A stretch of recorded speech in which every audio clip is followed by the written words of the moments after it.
Today, we're working with projection inside a partner relationship. This is very common. It's so easy to project our unmet needs onto our partner, and it's also easy to project the fears we're avoiding, the anxiety, the vulnerability, to place the shadows we don't dare face onto the other person, and then we ask our partner to meet our needs. For example, I want them to be like the person I long for most, the ideal parent, perfect, flawless, so I can be unconditionally respected, accepted, supported, loved, and that is something even my parents could not do. That is my childhood pain, my disappointment, my regret, and yet I keep asking my partner to do it.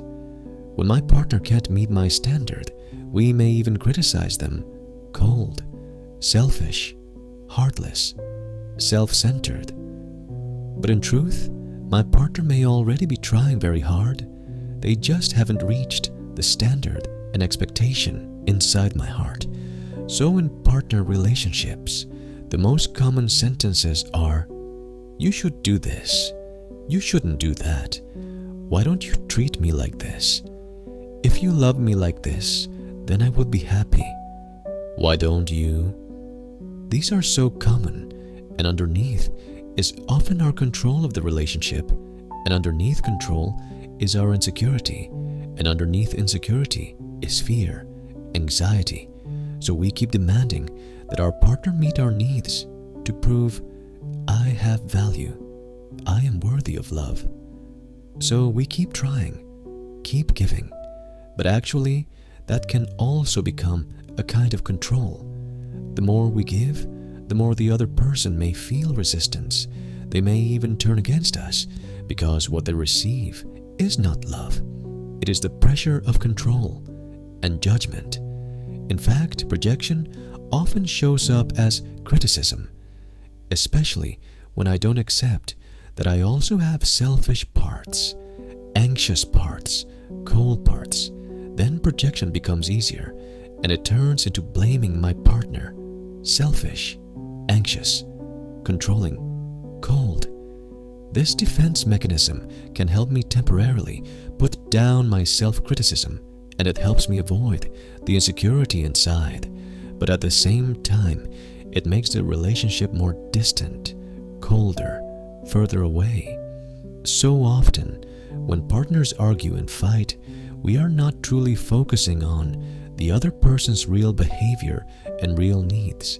Instead, their behavior touches our inner vulnerability, touches the parts of us we have not accepted, touches our unhealed pain.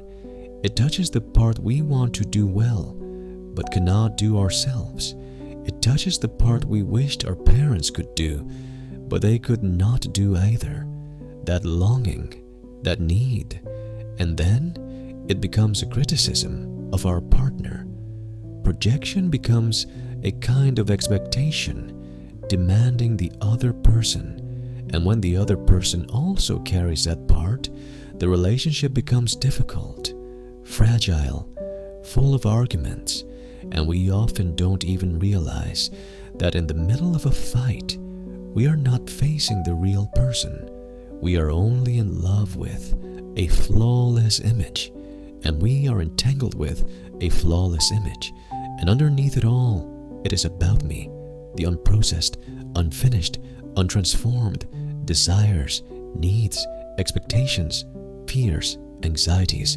So a partner relationship is one of the best mirrors. It helps us see the deepest shadow, projection, longing. So when I complain that they are cold, controlling, do I also have coldness, control inside me? When I hate how strong they are, do I also have a strong part? Or am I afraid of my own strength? Or do I want to be strong, but I don't know how to be strong? And then I criticize them. And also, when I complain they are not romantic enough, is it because in childhood I didn't receive romance from my parents? Or do I also not allow myself to express my true needs, so it's worth noticing. And similarly, when we deeply admire, adore, envy a trait in our partner, it may also point to something inside, a trait I don't allow myself to become.